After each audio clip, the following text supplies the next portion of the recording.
Natural উপায়ে sugar নিয়ন্ত্রণে কতটা হাঁটা উচিত এবং কখন হাঁটা উচিত এবং হাঁটার গতি কেমন থাকবে, এই ভিডিওতে আমি এই তিনটি প্রশ্নের উত্তর আপনাদেরকে একটুখানি জানানোর চেষ্টা করছি।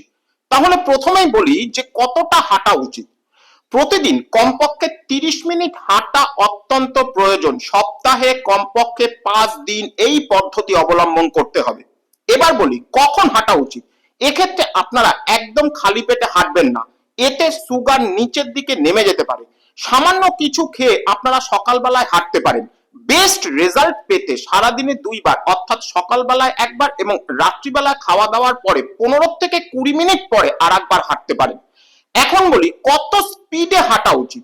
এক্ষেত্রে আপনারা মাঝারি গতিতে হাঁটার চেষ্টা করবেন, অর্থাৎ মিনিটে 100 থেকে 120টি স্টেপ করে হাঁটবেন।